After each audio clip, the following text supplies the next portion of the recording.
बच्चों, आप सभी का स्वागत करता हूं मैं।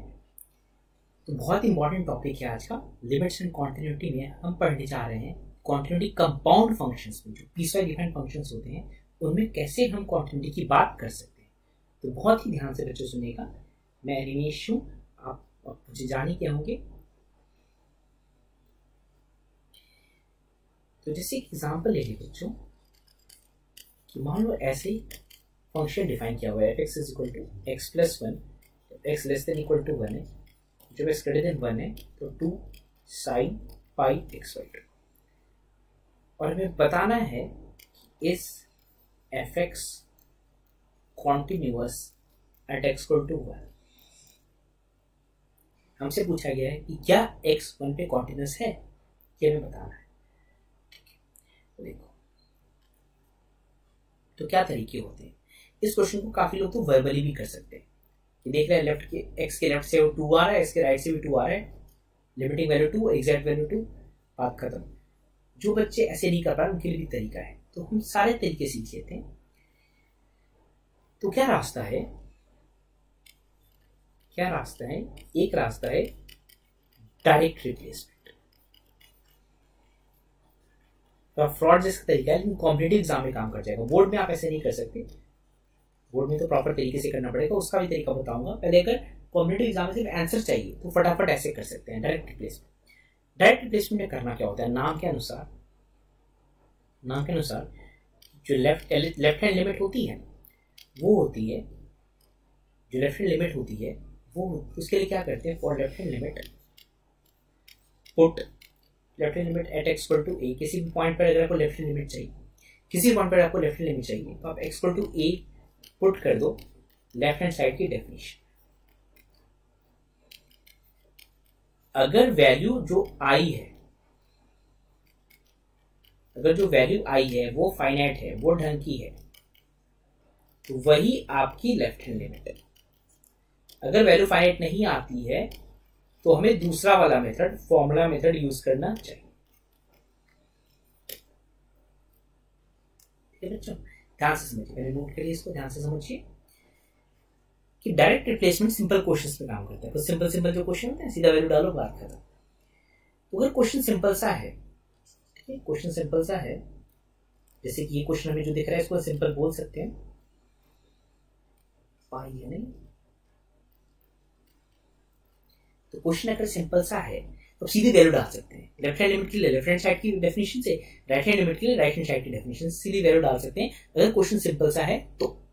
ठीक है, अगर क्वेश्चन सिंपल सा है तो।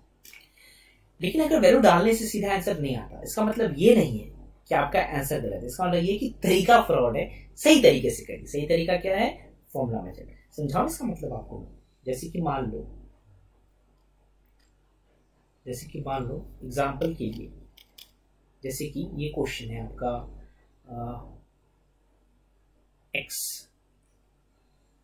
1 को जब अप्रोच कर रहा है तो sin of x - 1 over x - 1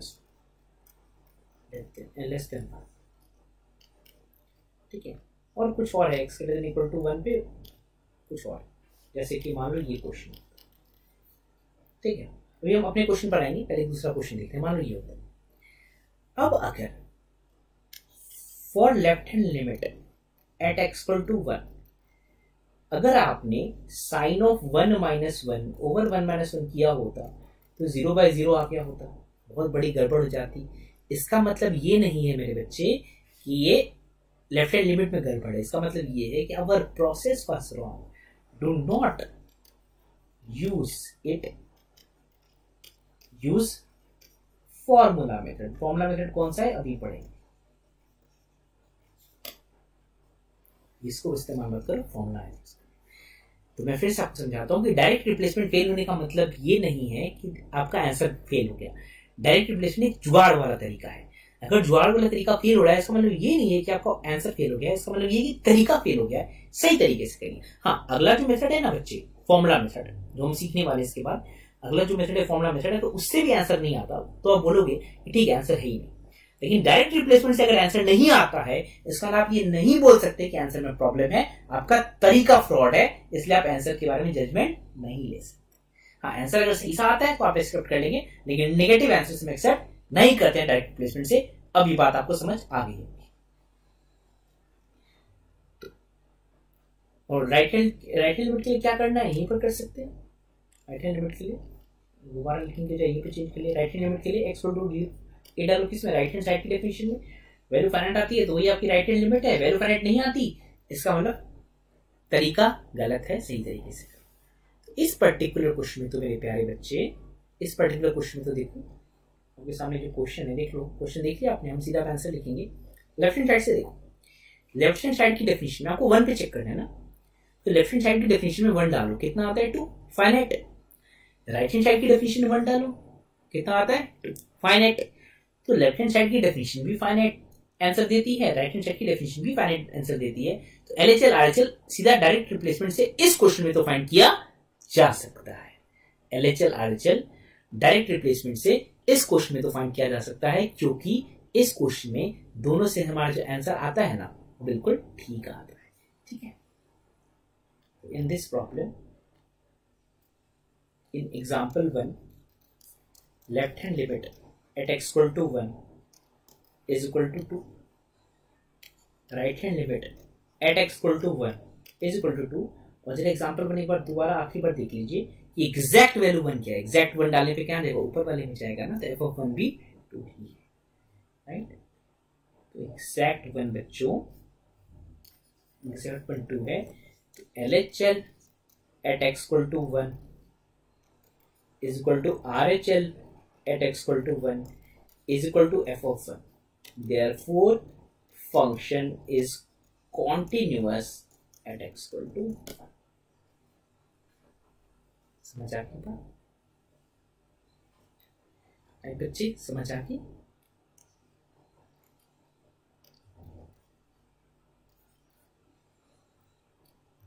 clear? तो डायरेक्ट रिप्लेसमेंट जुगाड़बाजी वाला तरीका सिंपल क्वेश्चंस में काम कर जाता है। डायरेक्ट रिप्लेसमेंट का सीधा सा मतलब ये है, डायरेक्ट रिप्लेसमेंट का बच्चे सीधा सा मतलब ये कि सीधा एलएचएल के लिए एलएचएस की डेफिनेशन में वैल्यू डालो। अगर वैल्यू ठीक आती है तो वही आपकी लेफ्ट हैंड लिमिट है। राइट हैंड लिमिट के लिए सीधा राइट हैंड साइड की डेफिनेशन में वैल्यू डालो, अगर वैल्यू ठीक आती है तो वही आपकी राइट हैंड लिमिट है। अगर इनमें से कहीं में वैल्यू प्रॉब्लम आती है, इसका मतलब ये नहीं है कि आंसर गलत है, इसका मतलब ये तरीका फ्रॉड है आपको। ठीक है, सही तरीके से करो फॉर्मुला मेथड से तो सही आंसर आएगा। फॉर्मुला मेथड क्या है एक बार सीख लेते हैं ताकि अगले क्वेश्चन में यूज कर सके। क्वेश्चन तो खत्म हो गया, क्योंकि हमारा जो क्वेश्चन था ना यार वो काफी सिंपल सा था। हमारा जो क्वेश्चन था ना बच्चे वो काफी सिंपल सा था। एलएचएल के लिए लेफ्ट हैंड साइड में 1 डाल दिया, आरएचएल के लिए लेफ्ट हैंड साइड में 1 डाल दिया, एफ ऑफ 1 भी 2 ही है। ठीक है, जो वेज हैं और वेज की बात करते हैं। वेज में याद है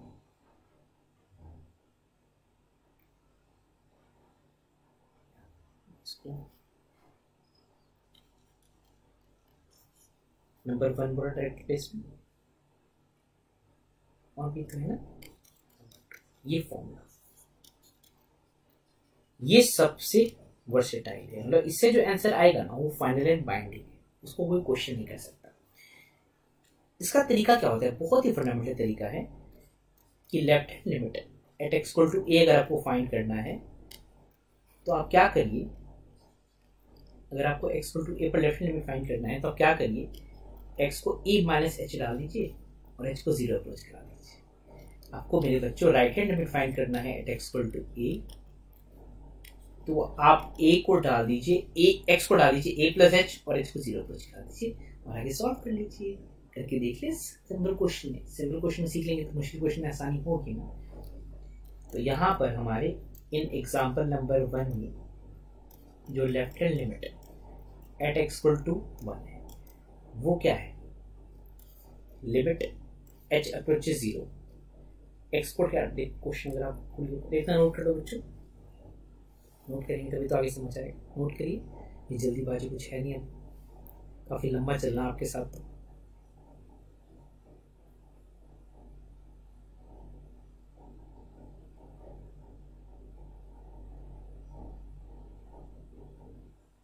तो लेफ्ट हैंड लिमिट के लिए एक्स को ए माइनस एच रखना है, ए पर अगर फाइंड करें तो राइट हैंड लिमिट के लिए एक्स को ए प्लस एच रखना है, ऑब्वियसली ए पर फाइंड करें।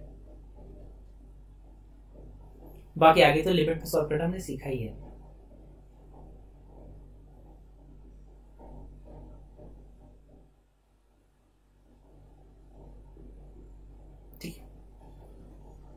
एग्जाम्पल 1 में देखो, बेटा कि x less than equal to 1 है, ठीक है।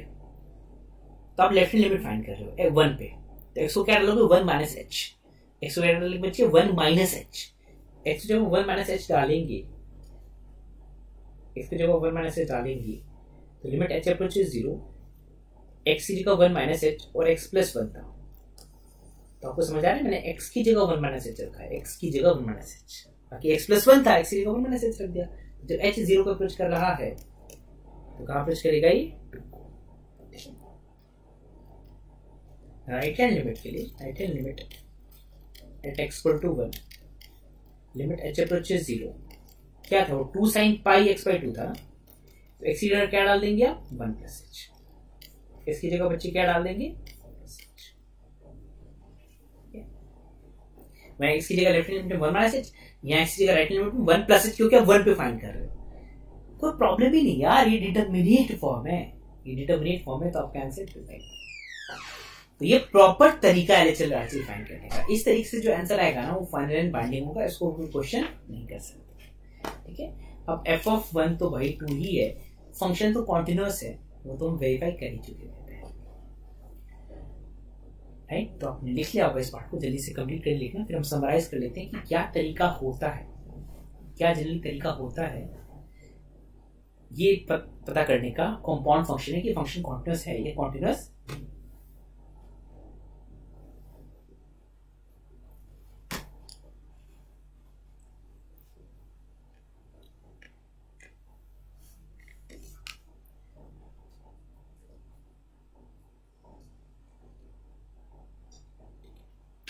तरीका मैं एक बार समझा देता हूं आपको। अगर क्वेश्चन सिंपल सा है, सीधा वैल्यू पुट करो, लेफ्ट हैंड लिमिट के लिए लेफ्ट हैंड साइड की डेफिनेशन में, राइट हैंड लिमिट के लिए राइट हैंड साइड की डेफिनेशन में। वैल्यू अगर ठीक ठाक से आ जाती है तो उसे एक्सेप्ट करो, वैल्यू ठीक ठाक से नहीं आती तो एच के तरीके से जाओ। ये फॉर्मूला मेथड, सिंपल सी बात है। तो हमारे इस क्वेश्चन में तो एलएचएल आरएचएल पुट करने से आ गया था, फिर भी हमने जस्ट प्रैक्टिस के लिए फॉर्मूला मेथड एच डाल के भी देख लिया कि भाई क्या आंसर आ रहा है, ठीक है। एक आखिरी मेथड भी होता है जो कि हम ट्यूटोरियल क्लासेस में उसके क्वेश्चन देखेंगे, बस लिख लेते हैं इसको यहां पर कि by graph only for those functions whose graph is readily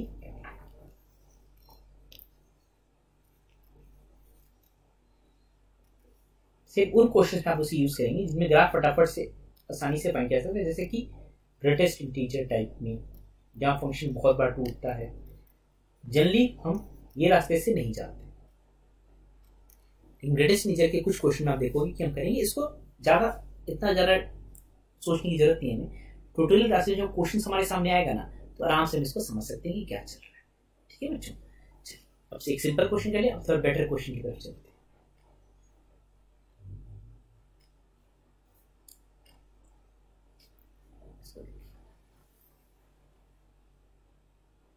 ठीक है, तो हमसे बोला जा रहा है कि ए की वैल्यू बताइए अगर पॉसिबल है तो। इस बात को एनालाइज करें कि इफ पॉसिबल क्यों लिखा उन्होंने, इफ पॉसिबल मतलब हो सकता है कि ए फाइंड करना पॉसिबल भी ना हो। इसका मतलब है कि हो सकता है कि ए फाइंड करना पॉसिबल भी ना हो, तो ऐसा क्या हो जाएगा ए फाइंड करना पॉसिबल नहीं होगा, वो हम बात करेंगे। पहले क्वेश्चन देखते हैं। हमें चाहिए कि फंक्शन 0 पे कॉन्टिन्यूअस हो जाए, हमें चाहिए बच्चों हमारे कि फंक्शन 0 पे कॉन्टिन्यूअस हो जाए, ठीक है। अगर 0 पे फंक्शन कॉन्टिन्यूअस रहे तो हम क्या चाहते हैं, हम बेसिकली कॉन्टिन्यूअस एट x = 0 का मतलब क्या चाहते हैं, हम चाहते हैं कि LHL, इसका क्या मतलब है कि हम चाहते हैं कि LHL फंक्शन का 0 पर, RHL फंक्शन का 0 पर, किसका RHL फंक्शन का ऑब्वियसली, और f ऑफ 0 तीनों मैच कर जाए, तभी तो बोलेंगे ना फंक्शन 0 पे कॉन्टिन्यूअस है। ये तो कॉन्टिन्यूटी की डेफिनेशन पहली क्लास में सीखी थी, लेफ्ट हैंड लिमिट उस पॉइंट पे, राइट हैंड लिमिट उस पॉइंट पे और एग्जैक्ट वैल्यू उस पॉइंट पे, तीनों आपस में सेम होने चाहिए, ये सीखा था ना। चलिए अब हमें लेफ्ट हैंड लिमिट फाइंड करना पड़ेगा। अब लेफ्ट हैंड लिमिट में मेरे प्यारे बच्चों हमने डायरेक्ट रिप्लेसमेंट सीखा है, तो हम पहले left hand limit at x = 0 देख रहे हैं, ठीक है। तो LHS डेफिनेशन क्या है, LHS डेफिनेशन 0 पे है 1 - cos 4x/x²। तो आपको दिख रहा है मेरे प्यारे प्यारे बच्चों कि डायरेक्ट रिप्लेसमेंट, अगर आप जीरो पे लेफ्ट हैंड लिमिट फाइंड करने जा रहे हो तो डायरेक्ट रिप्लेसमेंट क्या बोलता है, X equal to zero put कर दो जीरो की लेफ्ट हैंड साइड की डेफिनेशन। अगर आप जीरो पे लेफ्ट हैंड लिमिट फाइंड करने जा रहे हैं, अगर आप जीरो पे लेफ्ट हैंड लिमिट फाइंड करने जा रहे हैं तो डायरेक्ट रिप्लेसमेंट क्या बोलता है कि X equal to zero put कर दो जीरो की लेफ्ट हैंड साइड की डेफिनेशन। तो direct replacement will fail, direct replacement of X equal to zero will fail. X equal to zero आप पुट करेंगे ना तो फेल हो जाएगी, साफ साफ दिखता है, देख लो डाल one minus cos four x over x वाले बच्चों, अगर जीरो डालोगे तो ऊपर का जो मर्जी हो नीचे तो जीरो बन जाएगा ना, और नीचे जीरो बनेगा वो मैथ्स पहचानता ही नहीं, मैथ्स में जीरो से डिवाइड आप नहीं कर सकते ना। इसका मतलब क्या है मेरे प्यारे प्यारे बच्चों, कि डायरेक्ट रिप्लेसमेंट से तो क्वेश्चन होना था ही नहीं। जब इतनी पक्की इन्फॉर्मेशन हमारे पास है तो टाइम खराब करना ही नहीं चाहिए, हमें सीधा सीधा फॉर्मूला मेथड से क्वेश्चन शुरू करना चाहिए था।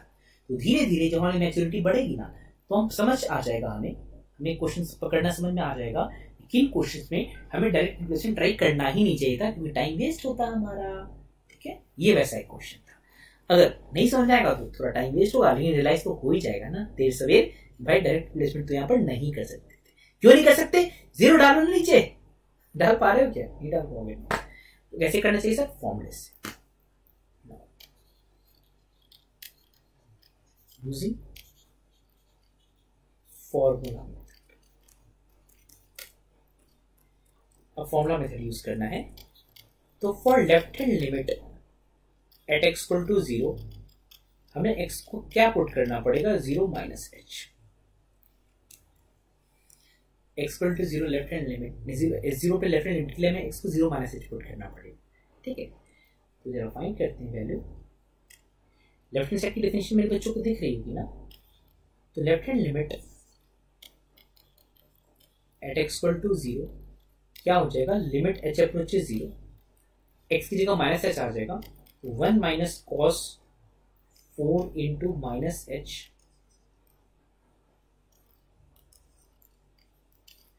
डिवाइड बाई माइनस एच का स्क्वायर। पहले आराम से देखो, समझ आ रहा है आपको? अगर डायरेक्ट रिप्लेसमेंट फेल होता है बच्चों तो क्या करते हैं? प्रॉपर तरीके से करते हैं। तरीका क्या बोलता है कि जीरो पे आपको लेफ्ट हैंड लिमिट देखना है ना, जीरो पर लेफ्ट हैंड लिमिट देखना है तो एक्स को जीरो माइनस एच डाल दो और एच को जीरो अप्रोच कर दो। अगर वन पे लेफ्ट हैंड लिमिट देखना हो तो एक्स को वन माइनस एच डाल दे, एच को जीरो अप्रोच करा देते। अगर फाइव पर आपको लेफ्ट हैंड लिमिट देखना होता तो एक्स को फाइव माइनस एच डालते और एच को जीरो अप्रोच करा देते। क्योंकि हमें एक्स को जीरो पे लेफ्ट हैंड लिमिट देखना है तो एक्स को जीरो माइनस एच डाला और एच को जीरो अप्रोच करा दिया। ठीक है, ये करना चाह रहे हैं, सॉल्व करते हैं। तो limit h approaches zero, cos क्या है पता है ना, माइनस खा जाता है, माइनस एब्जॉर्ब कर लेता है कॉस। क्या बनेगा मेरे प्यारे बच्चों? One minus cos four H बन जाएगा over H square, minus cos four H बन जाएगा ओवर एच स्क्वायर। ठीक है भाई साहब, अब या तो एक्सपेंशन से कर लो इसको, एक्सपेंशन सीखा था पिछले लेक्चर में आपने, या तो फॉर्मूला लगा के कर लो, जैसे भी आपको करना चाहो। एक्सपेंशन से भी कर सकते हैं, फॉर्मूला से भी कर सकते हैं। चलो एक्सपेंशन की आदत लगाते हैं। Limit h approaches zero, one minus expansion तो cos x के लिए था यार, x की जगह 4h डाल दो, कौन सी बड़ी बात है। एक्सपेंशन तो cos x के लिए था ना, तो x की जगह 4h डाल दीजिए, क्योंकि एक्सपेंशन तो जीरो के नेबरहुड में वैलिड है और हम यहाँ जीरो के अप्रोचिंग की ही बात कर रहे हैं। तो h का एक और फायदा समझ में आ रहा है ना कि अप्रोचिंग जीरो की सारी चीजें वैलिड हो जाती है। क्या था expansion? One minus H square by two था, तो 4h स्क्वायर बाय टू आएगा। और हायर ऑर्डर के पढ़ने से मेरे बच्चों को पता है कि आगे की जरूरत में नहीं पड़ेगी। लास्ट क्लास में बहुत तमीज से हमने हायर पावर के बारे में सीखा था, नीचे सॉरी मिनिमम पावर के बारे में। तो नीचे अगर मिनिमम पावर एच स्क्वायर है, नीचे बच्चों मिनिमम पावर एच स्क्वायर है, तो ऊपर एच स्क्वायर से आगे जाने का कोई मतलब वैसे भी नहीं है। बच्चों मेरे मिनिमम पावर ऊपर नीचे आपको मैच होती हुई दिख रही होगी, राइट? मिनिमम पावर ऊपर नीचे मैच होती हुई दिख रही होगी, प्लस माइनस जो भी है। मिनिमम पावर अगर ऊपर नीचे मैच हो जाती है तो आपका जो आंसर होता है कोएफिशिएंट्स का क्या होता है? रेशियो। कहाँ सिखाया था सर? लास्ट लेक्चर में सीखा था। अब लेक्चर बच्चों जंप करते रहोगे तो कैसे काम बनेगा? बहुत गलत बात है। लगातार कॉन्टिन्यूस स्विमिंग, क्लास मिस होगी सर, टाइम नहीं था, टाइम निकालना पड़ता है। टाइम कैसे निकला बच्चों? कहीं और पढ़ रहे हो क्या? भी कर पड़े ना यार, 2-3 डॉक्टर की दवाई खाओगे एक बीमारी की तो कैसे काम चलेगा? किसी डॉक्टर पे किसी भी कारण से तो भरोसा किया होगा ना, और जिससे भरोसा स्ट्रांग है वहीं पे टिके रहो। डाउट नेट पे वीएमसी पे भरोसा है तुम्हारे साथ रह जाओ, भरोसा किया है तो पूरा भरोसा करो, कम से कम 2 कुछ चैप्टर तो पढ़ के देखो, तब तो जजमेंट लोगे। और यार 1-2 सालों से वीएमसी नहीं है ना, डाउट नेट को भी काफी टाइम हो गया, तो ऐसे ही तो हम नहीं आ गए ना, आउट ऑफ द ब्लू तो नहीं आ गए अचानक से आज पढ़ा दें। मुझे भी काफी टाइम हो गया पढ़ाते हुए, खुद भी आईआईटी से पास किया हुआ, तो सारे एग्जाम क्लियर किया जिसके लिए मैं पढ़ा रहा हूँ। तो ऐसी हम हवा में बातें नहीं करें बच्चे, तो थोड़ा सा हमारे साथ जुड़े रहोगे ना, लगातार हमारी बातें फॉलो करोगे, तब आपको फायदा समझ में आएगा। जंप करते रहोगे, कभी इधर किया कभी उधर किया, लिखा रिवाइज कुछ नहीं किया, बस मूवी तरह देखने आ गए, तो यार फिर तो चीजें मुश्किल लगने लग जाएंगी। नॉन सीरियस बच्चों के लिए नहीं है बच्चे, कमिटमेंट चाहिए मुझे, आपकी पूरी कमिटमेंट चाहिए। कमिटमेंट पहले चाहिए कि सारी classes time to time attend करोगे, फिर सिर्फ क्लास अटेंड करने से नहीं होगा, क्लासेस को रिवाइज भी करोगे रेगुलरली, तब जाकर आपको अपने आप में डेफिनेटिव इंप्रूवमेंट देखने को मिलेगा, ये मेरी गारंटी है। लेकिन परसिवियर करो। मैं कौन होता गारंटी देने वाला? यार आप किस एग्जाम की तैयारी कर रहे हो? मैंने एग्जाम क्लियर किया हुआ है ना, और भी एग्जाम क्लियर किए हुए। खैर जिस एग्जाम की बात करें उसी के बात कर लेते हैं, थोड़ा मेरे पे भरोसा तो कर ही सकते हो ना। और एक और नाते भरोसा कर लो, वीएमसी ने मुझ पर भरोसा किया हुआ है, तभी तो आपको पढ़ाने के लिए भेजा। वीएमसी कौन है? देख लो गूगल के कितने सालों से कितने सारे आईआईटीज वो प्रोड्यूस कर चुका है। पहले तो वीएमसी बहुत रिस्ट्रिक्टेड सा सिस्टम था, बहुत कम बच्चे वहां पढ़ते थे, चुनते ही नहीं थे ज्यादा बच्चों को, अब एक्सपैंड कर दिया उन्होंने। डाउट नेट भरोसा किया, डाउट नेट ने मुझे मौका दिया ये कराने का, डाउट नेट भी कोई ऐसा प्लेटफॉर्म तो नहीं है। तो यार वीएमसी का भरोसा, डाउट नेट का भरोसा, मेरा खुद का आईआईटी क्लियर एक्सपीरियंस प्लस कुछ और एग्जाम क्लियर करने का एक्सपीरियंस, तो थोड़ा तो मैं आपको ढंग से गाइड कर ही सकता हूँ। तो प्लीज मेरी बात को थोड़ा मानिए, ट्रस्ट करिए हम पर, और रेगुलरली हमारे साथ मेंटेन करें। इस क्वेश्चन में क्या था बच्चे, एक कंपाउंड फंक्शन है, हमें चेक करना है, हमें जीरो पे कॉन्टिन्यूटी अगर है, अगर जीरो पे फंक्शन कॉन्टिन्यूस है तो बताना है कि ए की वैल्यू क्या हो। वही जीरो पे कॉन्टिन्यूस होने के लिए left hand limit, right hand limit, F of zero तीनों सेम होनी चाहिए। हम बात करें लेफ्ट हैंड लिमिट की वैल्यू। डायरेक्ट रिप्लेसमेंट क्या बोलता है कि लेफ्ट हैंड साइड की डेफिनेशन में सीधा जीरो फिट कर दो, ऐसा नहीं कर सकते, जीरो नीचे आ जाएगा डिनोमिनेटर में, जो तबाही मचा देगा मैथ्स के लिए। तो भाई कैसे करोगे फिर? फॉर्मूला मेथड से। फॉर्मूला मेथड क्या होता है सर? x को 0 माइनस h रखो, h को 0 अप्रोच करा दो, सॉल्व करो, जैसे कि लिमिट सॉल्व करते थे। वही तो कर रहे हैं यार, वही तो कर रहे हैं। तो एक्सपेंशन वगैरह तो सीखा है ना, वही तो अप्लाई करें, कौन सी बड़ी बात है। ठीक है बच्चे, तो लेफ्ट हैंड लिमिट आ गया, अब सर टाइम आ गया राइट हैंड लिमिट फाइंड करने का। सर आ गया टाइम राइट हैंड लिमिट। तो right hand limit at x equal to 0, तो x को डाल दो आप 0 प्लस h, और आंसर हो जाएगा लिमिट h अप्रोचेस 0। क्वेश्चन देख लें एक बार ऊपर से, under root h over under root 16 plus under root h minus 0 by 0 की फॉर्म तो है ही, तो चेक कर ही लो आप, साफ साफ देखते 0 बाई 0 के फॉर्म। मेरे प्यारे बच्चों, हमने जो लास्ट लेक्चर पढ़ाया था आपको, उसमें एक लास्ट क्वेश्चन में रेशनलाइज करने जैसी चीज सिखाई थी आपको, एक चीज सिखाई थी जिसमें रेशनलाइज करने की कोई बात उठी थी। इसमें भी तो वही करना पड़ेगा मेरे प्यारे बच्चों, रेशनलाइज करना पड़ेगा। तो कीजिए ना rationalise, root 16 plus root h plus 4 ऊपर होगा, और सेम क्वांटिटी गलती मैथ में की तो दोनों गलती एक करनी पड़ती है ना, ताकि इफेक्टिवली कोई गलती हो ना, हमसे दोनों जगह सेम गलती करनी पड़ती है, राइट। तो मेरे प्यारे बच्चों क्या हो जाएगा कि अंडर रूट एस तो ठीक है, जो बगल में ऊपर में जो बगल में है ब्लू कलर में, वो देख रहे रूट है, वो 8 को अप्रोच कर रहा है, वो दिख रहा है आपको? चेक करके देखो, h को 0 अप्रोच कराओ। ये आप हमेशा देखोगे मेरे बच्चों कि जो रेशनलाइज करने के लिए जो चीज मल्टीप्लाई होती है ना, देखो रेशनलाइज करने के लिए मेन हमें किसकी जरूरत है? नीचे वाले ब्लू वाले पार्ट। इस एक्सप्रेशन को रेशनलाइज करने के लिए नीचे जो ब्लू का पोर्शन है वो ज्यादा रिक्वायर्ड था, ऊपर का तो उसकी भरपाई करने के लिए आया। तो जो साथ में लड़का हुआ आता है ना ऊपर का भरपाई करने वाला, वो दिक्कत नहीं देता। ये पहचान है रेशनलाइजेशन की, राइट। रेशनलाइज करने के लिए जो नीचे एक्सप्रेशन आया, हमें उसकी मेन रिक्वायरमेंट थी, उसको ले गया तो वो ऊपर वाला भी लटक के साथ साथ आ गया।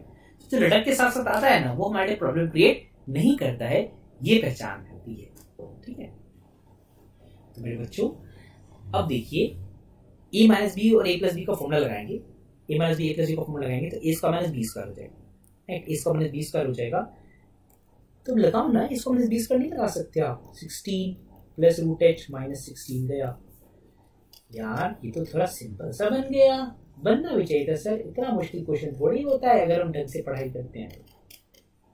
पढ़ाई नहीं ढंग से करते ना, चीजें इतनी मुश्किल मुश्किल तो है चीजें, लेकिन उनको मैनेजेबल बना सकते हैं। थोड़ा सा पढ़ाई की कमी रह जाती है ना, वहां चूक हो जाती है। तो भाई साहब LHL RHL सेम आ गया, ठीक है, LHL RHL मेरे प्यारे बच्चों सेम आ गया, ठीक है। LHL RHL सेम दिखा सारे बच्चों को। तो LHL of function at x equal to 0 8 है, RHL of function at x equal to 0 8 है। कैसे पता नहीं, इतनी मेहनत से तो निकाला आपने, फिर आप दिमाग खराब कर रहे हो पूछ कर, ठीक है। LHL RHL अगर सेम है तो for function to be continuous, for fx to be continuous at x equal to 0, f of 0 has to be 8। f of 0 क्या था, f of 0 क्या था, f of 0 क्या था, और a हो जाएगा आपका,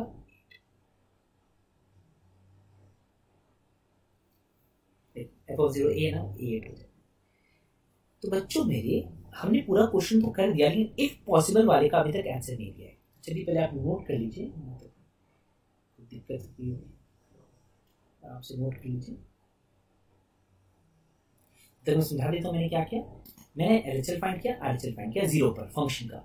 LHL के लिए मैंने x को 0 माइनस h रखा, RHL के लिए मैंने x को 0 प्लस h रखा, और जो लिमिट्स में फंडे सीखे हैं ना, उनकी मदद से हमने सॉल्व कर दिया। LHL RHL दोनों 8 आ गए। तो क्वांटिटी के लिए क्या रिक्वायरमेंट होती है कि LHL RHL और f of 0 अगर 0 पे बात कर रहे हैं तो तीनों वैल्यू सेम होनी चाहिए।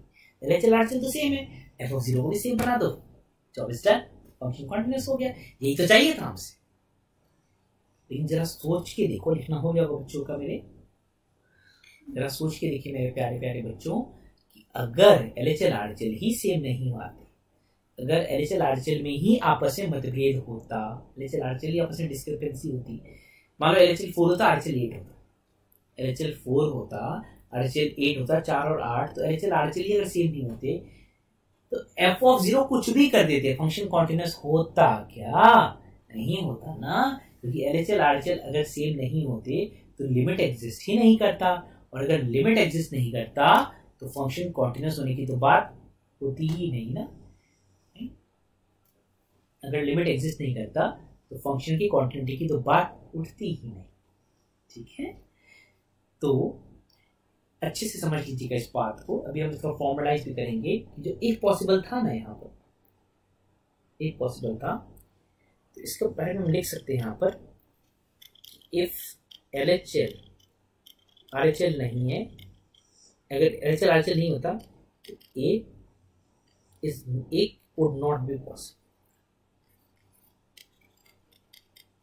यहां तो पॉसिबल है, यहां तो मुमकिन है, लेकिन LHL RHL अगर इक्वल नहीं होते ना बाई चांस, तो A पॉसिबल ही नहीं होता, क्योंकि लिमिट ही एग्जिस्ट नहीं करता तो क्वांटिटी की बात तो होती ही नहीं, राइट। अब इसमें थोड़ी सी थ्योरेटिकल पार्ट डिमांडेड है, तो हम पढ़ लेते हैं कि भाई क्या चल रहा है।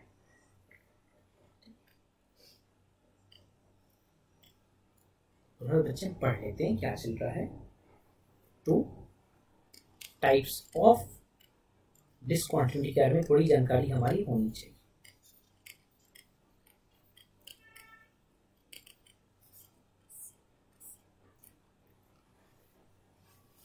थोड़ी टाइप्स ऑफ डिसकंटिन्यूटी के बारे में जानना चाहिए। एक होता है रिमूवेबल टाइप, होता है रिमूवेबल टाइप। नाम से पता चल रहा है कि रिमूव किया जा सकता है, ठीक है, रिमूवेबल टाइप। और एक होता है इररिमूवेबल टाइप।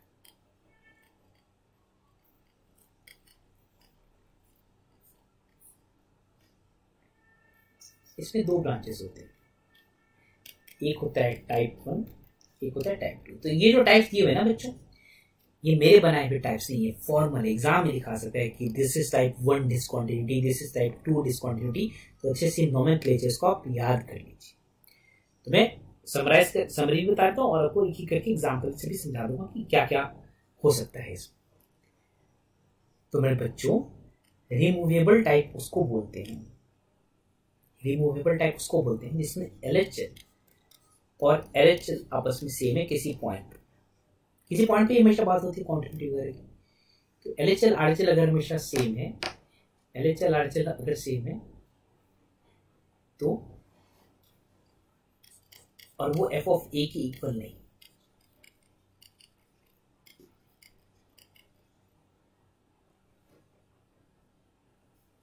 ठीक है, LHL RHL अगर हमेशा सेम है और वो f ऑफ a की इक्वल नहीं है, तब एग्जाम्पल से देख लेते हैं। मान लो एक फंक्शन डिफाइन किया है sin x by x x not equal to 0, ठीक है। जरा मेरे प्यारे बच्चों जरा जल्दी से बताइए कैसे से लास्ट क्या होगा, मैं रुकाऊंगा आपके आंसर की। 0 पे ऑब्वियसली 0 पे बात करें कि 0 पे LHL RHL क्या होगा।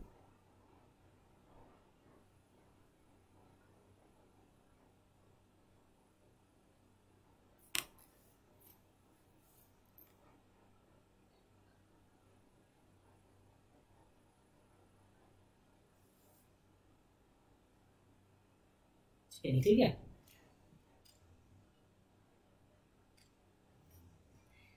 तो LHL at x equal to 0 of fx और RHL at x equal to 0 of fx निकला बच्चों आपका 1। कैसे बात करें, फॉर्मूला है तो LHL RHL 1 है इसका।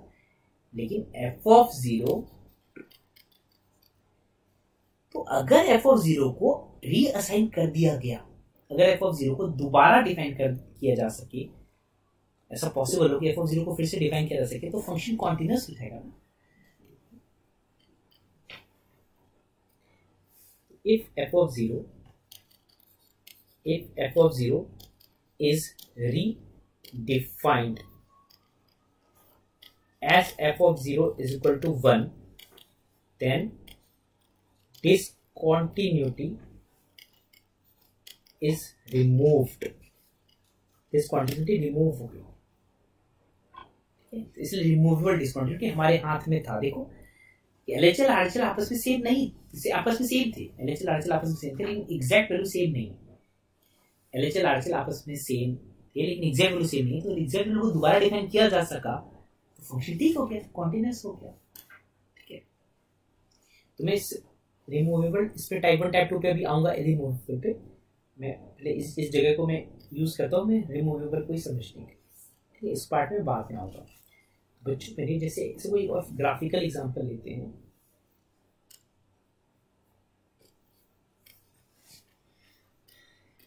Graphical example of removable, graphical example लेते हैं रिमूवेबल का।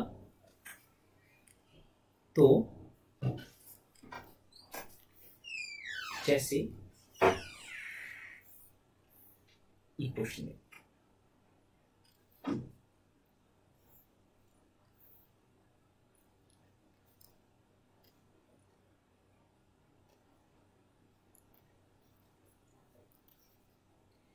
और दिखता है इसमें कि left hand limit right hand limit, पहली क्लास में भी किया था, left hand limit right hand limit 2 पे 1 है, एग्जैक्ट वैल्यू 2 है।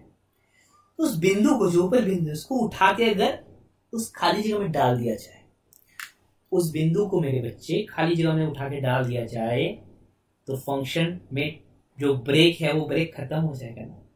जो फंक्शन है ब्रेक है, आप अगर फंक्शन का ग्राफ बना रहे हो तो आपको पेन उठाना पड़ गया, उस बिंदु जो ऊपर पड़ा हुआ है, वो बिंदु जो ऊपर पड़ा है उसको उठा के इस तरह गैप में फिट कर दो। बिंदु खाली, जो ये डार्क, ये जो बिंदु है ना, ये वाला डार्क बिंदु, उसको और डार्क कर रहा हूं मैं, इसको उठा के खाली जगह, यहाँ खाली जगह में अगर आप फिट कर दीजिए तो क्या होगा, आपको पेन नहीं उठाना पड़ेगा, तो फंक्शन कॉन्टिन्यूअस हो जाएगा ना। तो आपके बस में था ना डिस्कंटिन्यूटी को रिमूव करना, हमारे बस में था, इसलिए इसको बोला जाता है रिमूवेबल डिस्कंटिन्यूटी।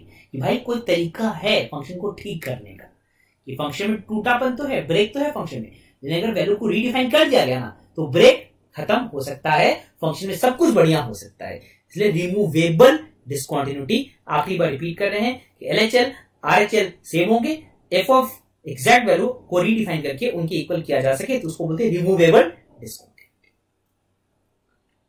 तो मेरे बच्चों जरा गौर से देखिए, जो पिछला क्वेश्चन था ये देखिए ना, यहाँ पर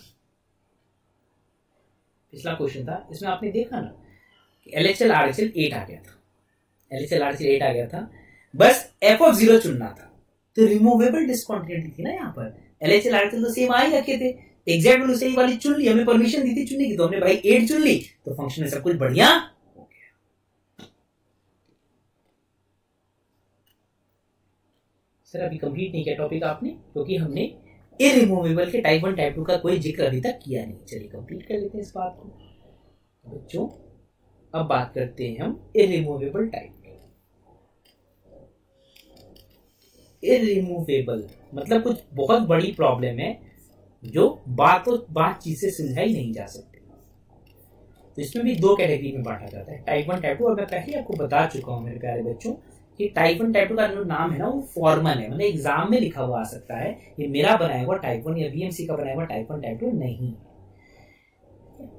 तो टाइप 1 उसको बोलते हैं कि LHL and RHL both are finite but LHL जो है ना वो RHL के इक्वल। LHL RHL दोनों अपने आप में फाइनाइट हैं, LHL निकालोगे तो वो निकल जाएगा, RHL निकालोगे तो वो की वैल्यू निकल जाएगी, लेकिन वो दोनों वैल्यू आपस में इक्वल नहीं। अब यार वैल्यू ही इक्वल नहीं है तो कुछ भी कर दो फंक्शनल क्वांटिटीज नहीं बनाया जा सकता, इसलिए इररिमूवेबल डिस्कंटिन्यूटी कुछ ज्यादा ही बड़ी प्रॉब्लम है। क्वांटिटीज बनाने के लिए वो फंक्शन पूरा नया ही बनाना पड़ेगा, उस फंक्शन में जुगाड़बाजी करके तो फंक्शन का क्वांटिटीज नहीं बना सकते। ठीक है, टाइप 2 बच्चों उनको बोला जाता है ईदर वन और both of LHL and RHL do not exist. या तो LHL RHL में से दोनों में से एक में प्रॉब्लम है या दोनों में प्रॉब्लम है, या तो कोई एक एग्जिस्ट नहीं करता या दोनों के दोनों एग्जिस्ट नहीं करते। ठीक है, तो एग्जांपल जैसे कि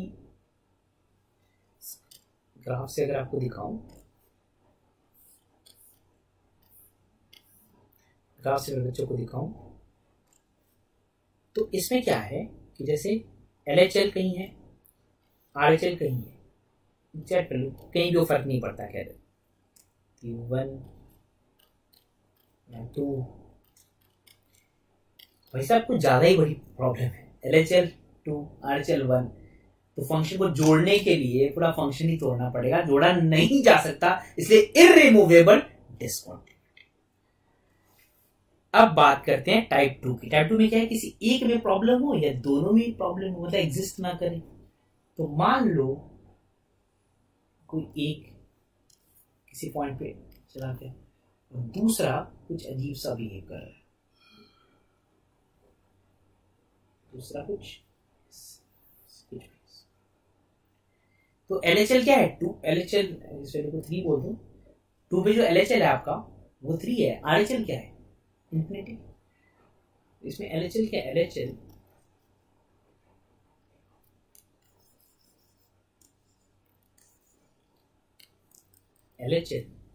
एट x इक्वल टू 2 और फंक्शन आपका बच्चों 3 है, और RHL at x equal to 2 और फंक्शन मेरे बच्चों का इंफिनिटी है, डज नॉट एग्जिस्ट। इंफिनिटी मतलब हम बता नहीं सकते कौन सी वैल्यू लगी दुनिया में एग्जिस्ट ही नहीं करती। ठीक है, समझ के याद करना है। तो दोनों के दोनों एग्जिस्ट नहीं करेंगे तब भी हम उसे टाइप 2 ही बोलेंगे, दोनों के दोनों मेरे प्यारे बच्चों अगर एग्जिस्ट नहीं करेंगे तब भी हम उसे टाइप 2 ही बोलेंगे। ठीक है, इस बात को एक बार दोबारा से देख लें,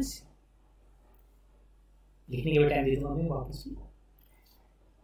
तो टाइप्स ऑफ डिस्कंटिन्यूटी दो ब्रो टाइप है, रिमूवेबल, इररिमूवेबल या नॉन रिमूवेबल। पहले रिमूवेबल की बात करते हैं। रिमूवेबल कौन सा होता है बच्चों, सिंपल टर्म्स में कि left hand limit right hand limit आपस में मैच कर जाएंगे तो एफ ऑफ एग्जैक्ट वैल्यू को ऊपर नीचे करके फंक्शनल क्वांटिटीज बनाया जा सकने की गुंजाइश है, उसको बोलते हैं रिमूवेबल। इररिमूवेबल मतलब कोई गुंजाइश नहीं। इररिमूवेबल को फर्दर दो टाइप में क्लासिफाई किया जाता है। तो टाइप 1 उसको बोला जाता है कि LHL RHL का दोनों का इंडिपेंडेंट एग्जिस्टेंस तो है, दोनों अलग अलग एग्जिस्ट करते हैं, लेकिन दोनों में आपस में मतभेद है, दोनों आपस में अलग अलग हैं, तो भाई फंक्शन को जोड़ा तो नहीं जा सकता। टाइप 2 जिसमें से LHL RHL दोनों के दोनों खराब है, कोई एक कम से कम खराब हो, उसको बोलते हैं टाइप 2। भाई अब एक खराब है तो भाई जोड़ोगे कैसे, वो ऊपर उड़ गया, जोड़ो क्या किस चीज से जोड़ोगे, ये होता है। ठीक है, तो बच्चों मेरे एक बार हम समेट लेते हैं कि हमने अभी तक क्लास की शुरुआत से किया क्या क्या है। ये तो यहाँ पर हमने हेलो बोला था, आपने मुझे, मैंने आपको हेलो बोला था, हेलो बोलते हो ना आप मुझे, खड़े होने की जरूरत नहीं, सिर्फ खड़े इतनी इज्जत तो आजकल कौन ही देता है, टीचर को इज्जत देने की जरूरत है, अपना काम ढंग से कर लिया करो, वही इज्जत हो जाएगी हमारे लिए। बाकी अगर मन में रखते हैं हमारे लिए इज्जत, थैंक यू वेरी मच। तो हम सीख रहे हैं कि कॉन्टिन्यूटी कैसे डिसाइड कीजिए कंपाउंड फंक्शन। तो ये पहला क्वेश्चन था हमारा कि भाई बताओ कि 1 पे कॉन्टिन्यूटी है कि। अच्छा मेरे बच्चों आप बता सकते हैं कि 1 के अलावा किसी और पॉइंट पे मान लो पूछा होता, मान लो 2 पे पूछा होता, मान लो भाई साहब 2 पे पूछा होता, तो यार 2 पे तो कोई दिक्कत की बात लगी नहीं, क्योंकि 2 पे फंक्शन कैसा है, ट्रिग्नोमेट्रिक, तो ट्रिग्नोमेट्रिक फंक्शंस में कोई प्रॉब्लम नहीं होती। मान लो -1 पे पूछा होता, -1 पे फंक्शन कैसा है, पॉलिनोमियल, -1 पे x + 1 में क्या है, पॉलिनोमियल, पॉलिनोमियल में कोई दिक्कत नहीं होती, थोड़ा बहुत आपको अंदाजे से देखना पड़ता है। तो 2 पे पूछा होता, -1 पूछा तो कोई पंगा नहीं था, पंगा 1 पे हो सकता है, इसलिए 1 पे ही पूछा है। 1 पे पंगा क्या हो सकता है, 1 पे फंक्शन अलग अलग है ना, इसलिए पंगा हो सकता है, पता नहीं जुड़े नहीं जुड़े, कैसे जुड़े। तो लेफ्ट हैंड लिमिट फाइंड करने के लिए सिंपल क्वेश्चन क्या कर सकते हैं बच्चों, सीधा जुगाड़बाजी डाल दो, उठा के डाल दो। अगर आंसर आ गया बहुत बढ़िया, आंसर नहीं आता इसका मतलब ये नहीं कि आंसर गलत, इसका मतलब आपका तरीका जुगाड़बाजी का काम नहीं हुआ, प्रॉपर तरीके से देखो। एच के अप्रोच से देखो, एच के अप्रोच मतलब 1 पे देखना है लेफ्ट हैंड लिमिट, तो इसको 1 - h डालिए, 1 पे देखना राइट हैंड लिमिट, तो इसको 1 + h डालिए। खैर इस क्वेश्चन में तो जुगाड़बाजी से हमारा काम हो गया था। उसके बाद मेरे बच्चों हमने इस क्वेश्चन को देखा, तो इस क्वेश्चन को देखते ही हमें समझ में आता है कि जुगाड़बाजी से तो यहाँ ना लेफ्ट से काम बनेगा ना राइट से काम बनेगा, x को 0 फिट नहीं कर सकते आप। ठीक है, x को 0 फिट करोगे तो लेफ्ट और राइट दोनों के डेफिनेशन पे नीचे एग्जैक्ट 0 बन जा रहा है, जो कि मैथ्स मान नहीं सकता। तो क्या करेंगे भाई, फॉर्मूला मेथड से करेंगे, h के अप्रोच से करेंगे। लेफ्ट हैंड लिमिट के लिए x को 0 - h रखेंगे, राइट हैंड लिमिट के लिए x को 0 + h रखेंगे, बस। उसके क्या किया, जो लिमिट्स के फंडे थे वो लगाया, रेशनलाइज करना, किसी में एक्सपेंशन लगाना वगैरह लगाया, LHL RHL आपस में सेम आ गए, तो एग्जैक्ट वैल्यू को उसी के इक्वल बोल के बोल दिया, अपना काम खत्म, बाय बाय। हमने वायलेट में जो ऊपर से लिखा है, वायलेट में जो लेफ्ट साइड में लिखा है वो ये लिखा है, फाइंड ए इफ पॉसिबल, ऐसे लिखा है ना बच्चे। तो मान लो कि अगर LHL RHL आपस में इक्वल नहीं होते, मान लो मेरे बच्चों कि अगर LHL RHL आपस में इक्वल नहीं होते, तो आप बोल सकते थे चाहे ए जो मर्जी साइन कर लो, फंक्शन कॉन्टिन्यूअस नहीं होगा।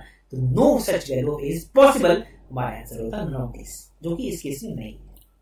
ठीक है, यहां से हमें समझ आई कि डिसकंटिन्यूटी के कुछ टाइप्स होंगे, उसको हमने सीखा भी, रिवाइज भी किया था। Irremovable, non removable, removable, non removable. Removable जिसमें LHL RHL आपस में इक्वल है, एग्जैक्ट वैल्यू इक्वल नहीं है। इररिमूवेबल जिसमें टाइप 1 जिसमें LHL RHL दोनों अपने आप में एग्जिस्ट करते हैं लेकिन दोनों आपस में इक्वल नहीं। टाइप 2 जिसमें LHL RHL में किसी एक में या दोनों में प्रॉब्लम है। ठीक है, चलिए बच्चों कुछ और प्रैक्टिस करते हैं।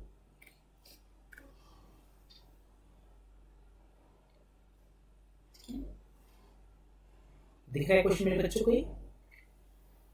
तो भाई साहब अभी तक तो हमने कॉन्टिन्यूटी पॉइंट पे पढ़ी, अभी तक तो हमने बड़े कॉन्टिन्यूटी पॉइंट पे पढ़ी। ये बोला कॉन्टिन्यूअस पूरे इंटरवल, ये बोल रहा है कॉन्टिन्यूअस पूरे इंटरवल में 0 से पाई।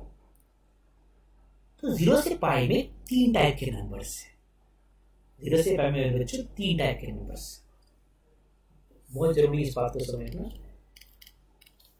कि इन x belonging to 0 to pi 3 types of x, 3 types के x, टाइप 3 टाइप्स के x। टाइप 1 जो x 0 और पाई के बीच में नहीं करते, जो x 0 पाई के बीच में नहीं करते, जैसे π/2 हो गया, π/4 हो गया, π/3 एग्जाम्पल के लिए, π/3, π/2, π/4। इसमें खास बात क्या है, दे कैन बी अप्रोच्ड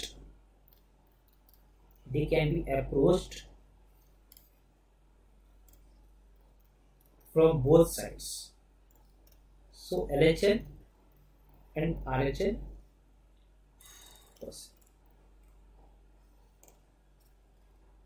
ये दो साइड से अप्रोच किए जा सकते हैं, LHL RHL पॉसिबल। लिख लीजिए, फिर और बात करते हैं, बहुत इंपॉर्टेंट क्वेश्चन है।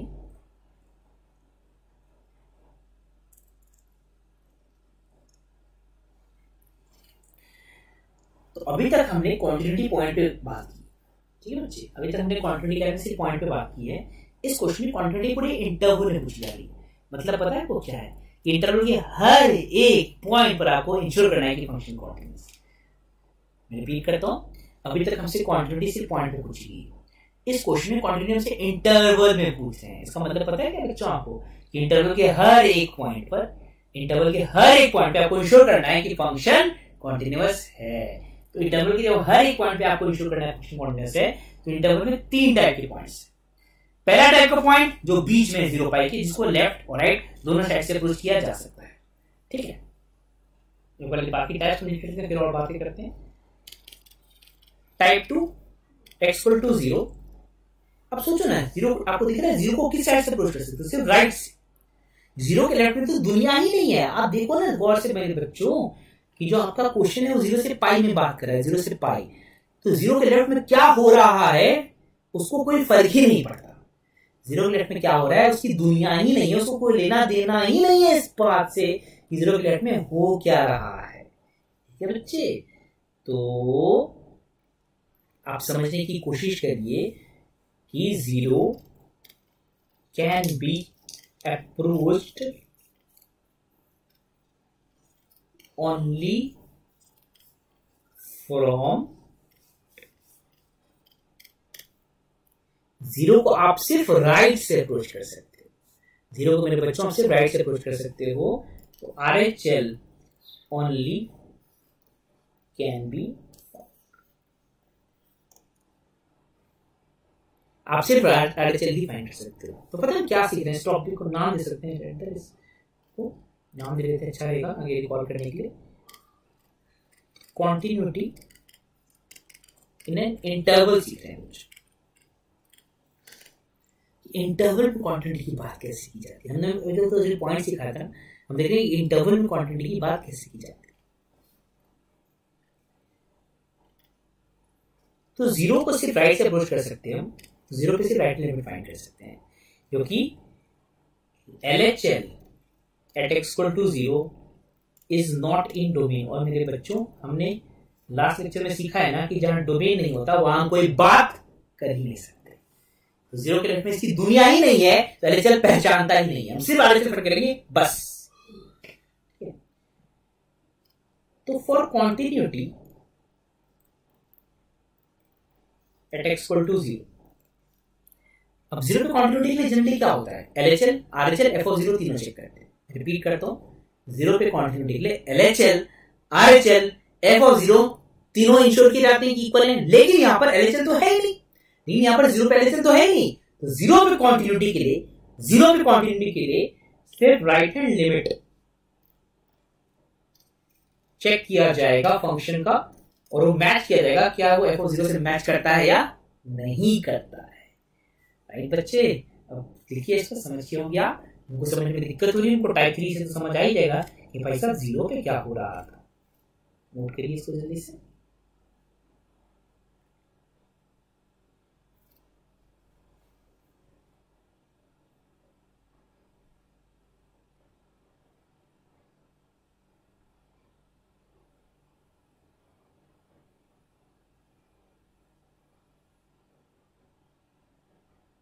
करिए नोट। टाइप 3 पे देखते हैं, 0 पाई बच गए, दोबारा बना लेते हैं लाइन में, 0 से पाई के पीछे बात करते हैं। तो टाइप 3 तीसरा टाइप का पॉइंट बच गया x = pi.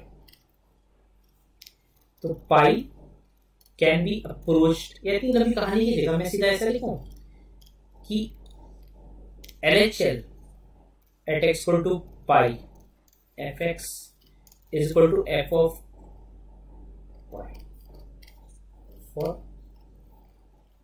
continuity at x = y.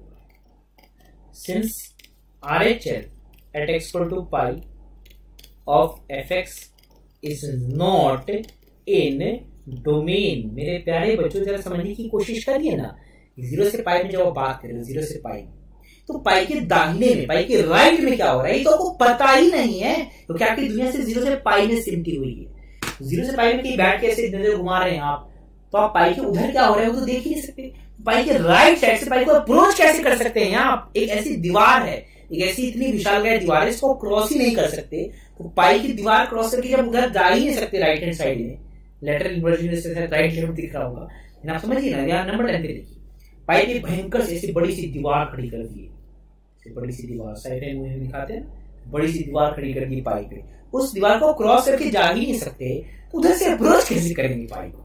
वही कहानी 0 पे भी है, वही कहानी 0 पे भी है। 0 के पर भी दीवार है, 0 की दीवार को क्रॉस करके 0 से पीछे नहीं जा सकते। 0 पे जो दीवार है बच्चे, क्रॉस करके आप 0 से पीछे नहीं जा सकते, तो 0 को लेफ्ट साइड से कैसे अप्रोच करोगे? तो आप 0 को लेफ्ट से अप्रोच नहीं कर सकते, पाई को राइट से अप्रोच नहीं कर सकते, राइट? तो आप 0 को लेफ्ट से अप्रोच नहीं कर सकते, पाई को राइट से अप्रोच नहीं कर सकते। तो 0 को अप्रोच किधर से कर सकते हैं? 0 को सिर्फ 0 के राइट से अप्रोच कर सकते हैं। 0 को आप सिर्फ 0 के राइट से अप्रोच कर सकते हैं, और पाई को पाई के सिर्फ लेफ्ट से अप्रोच कर सकते हैं। तो मेरे बच्चों, जो कॉन्टिन्यूटी की डेफिनेशन है ना, वो थोड़ी सी यहाँ पर बदल जाएगी कि जो लिमिट आप फाइंड नहीं कर सकते थे उसको ड्रॉप कर दो। जो लिमिट फाइंड कर सकते थे, अगर वो एग्जैक्ट वैल्यू से मैच करती है तो फंक्शन उस पॉइंट पे कॉन्टिन्यूअस है।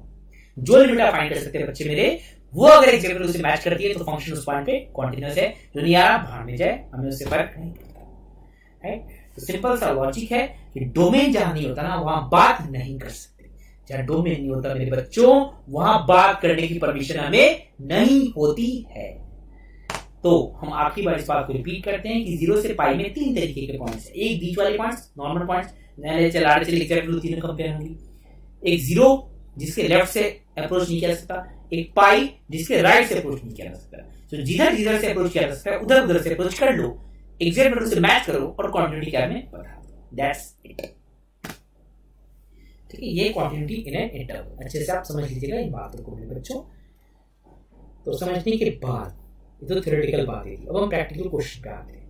ठीक है, तो चलो क्वेश्चन तो छिप गया थी थ्योरी के चक्कर में, तो मैं क्वेश्चन को दोबारा से चालू से नीचे ले जाता हूँ, यहाँ पे रहने देता हूँ ताकि समझ आएगा कि हम क्या डिस्कस कर रहे थे। और क्वेश्चन को चालू से नीचे ले आते हैं।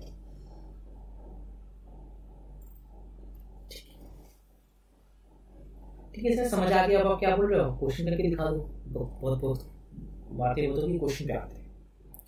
तो मेरे बच्चों, आप इन बातों को जानते हैं ना अच्छे से कि पॉलिनोमियल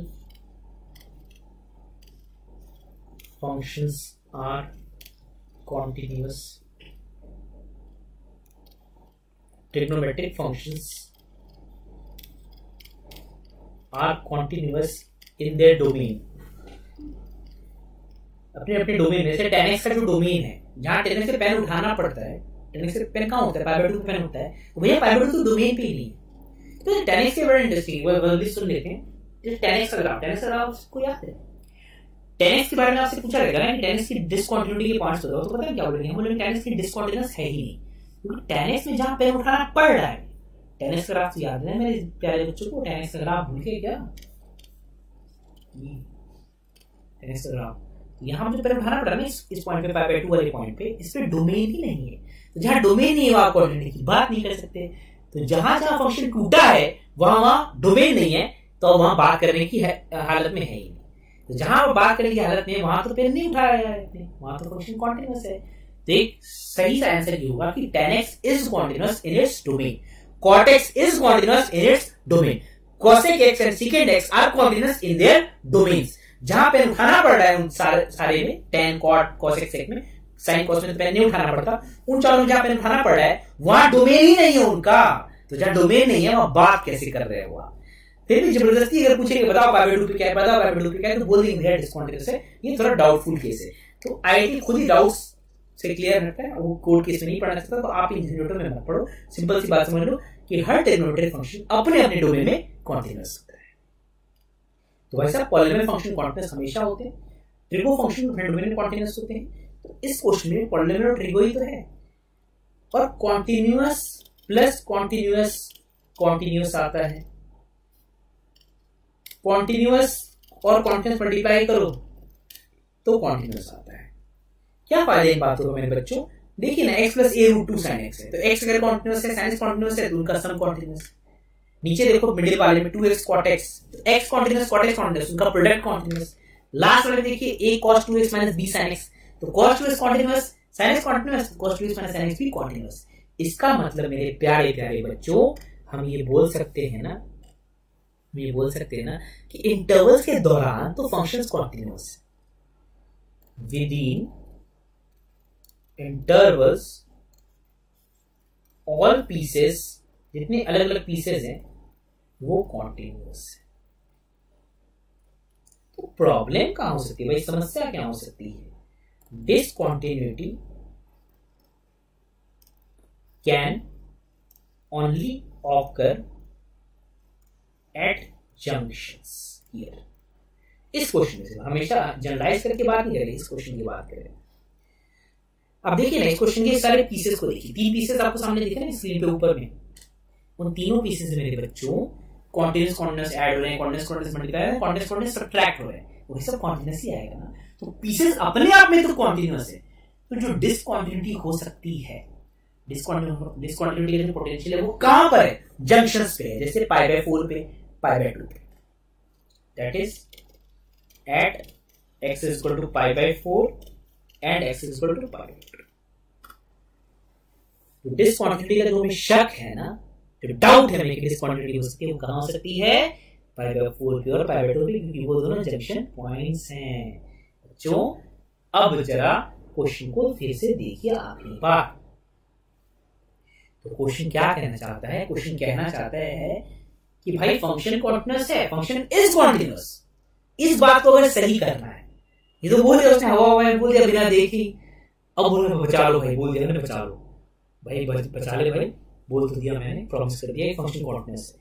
अब इस बात, क्वेश्चन की बात गलत ना हो, इसके लिए ए और बी क्या होना चाहिए वो हमें बताना है। तो क्वेश्चन की बात गलत ना हो जाए, इसको मद्देनजर रखते हुए ए और बी हमें बताना है। तो पता है क्वेश्चन क्या है? क्वेश्चन ये है कि फंक्शन कॉन्टिन्यूअस हो सके, मतलब जंक्शन पॉइंट पे। देखो जंक्शंस के जो इंटरवल्स के बीच में तो प्रॉब्लम नहीं है, इंटरवल्स के बीच में तो प्रॉब्लम नहीं है, वो हमने बहुत बार सुन लिया। इंटरवल के जो जंक्शन पॉइंट्स है वहां पर भी प्रॉब्लम नहीं है, ये इंश्योर कर दो। बच्चों मेरे क्वेश्चन ये चाह रहा है कि इंटरवल के जो जंक्शन पॉइंट्स है जहां दिक्कत हो सकती है वहां भी दिक्कत नहीं है, इस बात को आप सही करके दिखा दो, बस बच जाएगी बात। क्योंकि इंटरवल के बीच में तो दिक्कत नहीं, इस बात की गारंटी है। आप ये बस इंश्योर कर दीजिए कि जो जंक्शन पॉइंट्स है ना वहां भी कोई गड़बड़ नहीं है। तो मेरे बच्चों जंक्शन पॉइंट्स कौन सा है? π/4 और π/2। इसका मतलब क्या है कि π/4 पे LHL RHL हमें सेव करना है, π/2 पे LHL RHL हमें सेव करना है। ठीक है, तो हमें क्या, we need to ensure, since it is given that fx is continuous for all x belongs to 0 to pi, we need to ensure, हमें इंश्योर करना पड़ेगा that at x equal to π/4 and π/2 we have continuity, क्योंकि इन दोनों points को छोड़ के as except these points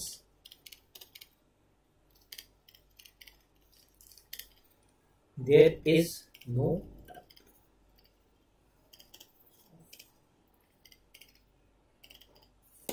in points के अलावा कोई डाउट नहीं है हमें क्वांटिटी। क्यों? वही पॉलिनोमियल ट्रिगो। तो हमारा काम बस π/4 π/2 पे इंस्टीट्यूट करना है। तो जो मैंने बोला ना, समझाया, उसको मैंने लिख दिया, जल्दी से नोट कर लीजिए, फिर हम फटाफट का आंसर फाइंड कर लेते हैं।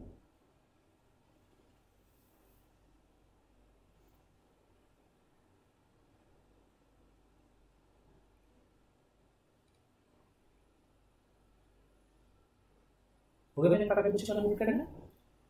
चलिए आंसर फाइंड करते हैं। तो π/4 पे LHL RHL f of π/4 same होना चाहिए। तो π/4 पे LHL क्या? अब ये समझना है डायरेक्ट रिप्लेसमेंट।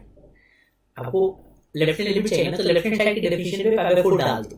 डाल सकते हो तो, नहीं डाल सकते हो तो फॉर्मूले से करना पड़ेगा, π/4 - h π/4 + h। ठीक है, डाल सकते हो, चलो ये मार्क बची यहाँ पर नहीं, ये डायरेक्ट रिप्लेसमेंट से काम है, चेक करके देखो, कोई दिक्कत नहीं। π/4 डालिए जरा लेफ्ट हैंड साइड की डेफिनेशन में, π/4 डालिए, तो आपको बार बार ऊपर करने में दिक्कत होती है, तो एक बार और हम चालू कर देते हैं। यहाँ पर कुछ फिर से ले आते हैं।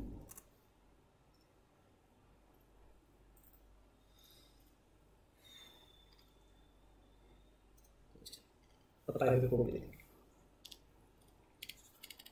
Eight x equal to pi पे 4।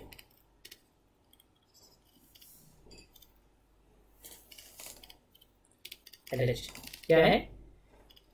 पाई by 4 plus a into root 2 into sine pi by 4। तो pi by 4 plus a. RHL क्या हो गया? 2 into pi by 4 into cot pi by 4 plus b. Cot pi 4 1 होता है, तो पाई बाय 2 प्लस बी। और यही आपका f of pi by 4 b है बच्चों। तो pi by 4 plus a is equal to pi by 2 plus b हो जाएगा। एक इक्वेशन तो ये हो जाएगी। तो पाई बाय 4 पे इसकी मदद से आपने क्वांटिटी शुरू कर दी। पाई बाय 4 पे मेरे बच्चों इसकी मदद से आपने क्वांटिटी शुरू कर दी। अब पाई बाय 2 पे शुरू करो। तुम क्या कर रहे हैं? डायरेक्ट रिप्लेसमेंट कर रहे हैं। क्या कर रहे हैं बच्चों? डायरेक्ट रिप्लेसमेंट वाला फंडा। कहां सीखा था यार? इस क्लास की शुरुआत में तो सीखा था, लेकिन तो टॉपिक है आज की क्लास। डायरेक्ट रिप्लेसमेंट से नहीं था सर, तो एच से कर लेते, प्लस एच माइनस एच करके कर लेते। कर तो लेते ही हम। पाई बाय 2 पे बात करो। पाई बाय 2 पे left hand limit 2 into pi by 2 into cot pi by 2 plus b. Cot pi by 2 0 होता है, खा गए सबको, तो सिर्फ बी बच गया। और यही f of pi by 2 check करके देखो, इक्वलिटी उधर से होल्ड करेंगे। आरएचएल में पाई बाय 2 डालो, तो A into cos 2 into pi by 2 minus B sine pi by 2। तो कॉस के अंदर पाई हो रहा है, मतलब माइनस ए हो जाएगा और माइनस बी। कैलकुलेशन से सिंपल बच्चों मेरे क्या इक्वेशन आ जाएगी? B is equal to minus a minus b. अब क्या करना है सर? मैं दोनों को सॉल्व करना है। कर लो ना, फटाफट सॉल्व कर लेते हैं। तो क्या किया हमने? आप समझ गया ना? मैं लास्ट बार एक बार रिपीट करता हूँ, बहुत बार रिपीट कर लिया, फिर भी एक बार लास्ट रिपीट कर लेते हैं। ये इंटरवल 0 से पाई पूरे इंटरवल में हमें चेक करनी थी, क्वांटिटी इंश्योर करनी थी, चेक नहीं करनी थी, इंश्योर करनी थी। 0 से पाई पूरे इंटरवल। पहले तो हमने इंटरवल का समझा। मैं इंटरवल में क्वांटिटी का मतलब क्या बोल रहे हो? हमने तो पॉइंट पे सीखा है। इंटरवल में क्वांटिटी का मतलब है कि हर एक पॉइंट पे आप इंश्योर करो, लेकिन इतना भी मुश्किल नहीं जितना दिख रहा है। क्योंकि पहली बात, इंटरवल में 3 तरीके के पॉइंट्स है 0 से पाई के बीच वाले। एक 0 पाई, 0 को सिर्फ राइट से अप्रोच कर सकते हैं, पाई को सिर्फ लेफ्ट से अप्रोच कर सकते हैं। लेकिन माता बच्ची इसलिए नहीं है बच्चों, क्योंकि 0 से पाई बाय 4 के दौरान कोई शक नहीं है, पाई बाय 4 से पाई बाय 2 के दौरान कोई शक नहीं है, पाई बाय 2 से पाई के दौरान कोई शक नहीं है। शक कहां पर है? पाई बाय 4 और पाई बाय 2 पर सिर्फ। तो पाई बाय 4 पाई बाय 2 पे भी अपना शक दूर कर लो, तो शक की गुंजाइश खत्म हो जाएगी। वही तो कर रहे हैं। तो पाई बाय 4 पाई बाय 2 पे जो शक हम दूर कर रहे हैं मेरे प्यारे बच्चों, वो हम डायरेक्ट रिप्लेसमेंट की मदद से कर रहे हैं। तो हमें दोनों इक्वेशन को सॉल्व करने हैं, फटाफट सॉल्व कर लेते हैं। तो यहां से क्या आता है? यहां से आता है A equal to minus 2b। Equal to minus 2b, उसको फर्स्ट में यूज कर लो, तो कैलकुलेशन आप मेरे से जल्दी कर सकते हो। तो pi by 4 minus 2b equal to pi by 2 plus b। तो 3b is equal to minus pi by 4। तो b is equal to minus pi by 12 और a इसका माइनस 2 टाइम्स है, तो पाई बाय 6 हो जाएगा। ऑप्शन है होना चाहिए पाई बाय 6 माइनस, वो ऑप्शन तो मैच कर ही जाएगा वो। राइट, ठीक है बच्चे। तो ये इस बात को अपने कई बार समझे, इंटरवल में क्वांटिटी का क्या मतलब होता है। और बाकी पार्ट रिवाइज कर लेते हैं। तो अगर हमें देखना होता है कंपाउंड फंक्शन में क्वांटिटी, तो हम डायरेक्ट रिप्लेसमेंट से देखते हैं। अगर वैल्यू डाल के काम हो जाए तो अच्छी बात है, नहीं डाल के हो जाए तो प्लस एच माइनस एच करके सॉल्व कर लेते हैं। तो इस क्वेश्चन में वैल्यू डाल के काम हो गया था, लेकिन अपना जो ये क्वेश्चन था इसमें वैल्यू डाल के काम नहीं होता है। हाँ, इस क्वेश्चन से एक और बात हमें सीखने को मिली कि एक पॉसिबल से क्या लोचा है भाई, एलएचएल आरएचएल आपस में इक्वल ना हो तो क्या हो जाता। उस बात पे हमने और डिटेल में एनालिसिस की। तो हमने इस थ्योरी वाले एस्पेक्ट को पढ़ लिया कि टाइप्स ऑफ डिस्कंटिन्यूटी 2 टाइप की होती है, जिसको मैंने कई बार ऑलरेडी रिपीट कर दिया है। समझने में दिक्कत है तो आप उस क्वेश्चन को दोबारा से देख सकते हो, वैसे मैंने कई बार रिपीट कर दिया था। ठीक है बच्चे। उसके बाद हम इस क्वेश्चन पर आए और यही वो क्वेश्चन था जिसमें अभी लास्ट क्लास में पढ़े थे कि इंटरवल क्वांटिटी का क्या मतलब होता है। उसके बाद हमने देखा कि पाई बाय 4 पाई बाय 2 पे सिंपल डायरेक्ट रिलेशन से दो इक्वेशन लाई और दोनों को सीधा सीधा सॉल्व कर दिया। तो बच्चों थ्योरेटिकल एस्पेक्ट में हमने क्या क्या पढ़ लिया अभी तक। हमने लिमिट्स की इंट्रोडक्शन पढ़ ली कि लिमिट्स की होती किसको, गोल्डन रूल पढ़ा, लिमिट की डेफिनेशन, क्वांटिटी की डेफिनेशन पढ़ ली हमने। फिर हमने सेकेंड लेक्चर में इंडिटरमिनेट फॉर्म्स देखा, लिमिट सॉल्व करने का एक फॉर्मूला मेथड का तरीका सीखा। थर्ड लेक्चर जो इसका पिछला लेक्चर था उसमें हमने लिमिट सॉल्व करने का बाकी दो तरीके देख लिए, एक एनएचओ एक एक्सपेंशन। इस लेक्चर में हमने कॉन्टिन्यूटी चेक करने का तरीका सीख लिया कंपाउंड फंक्शन।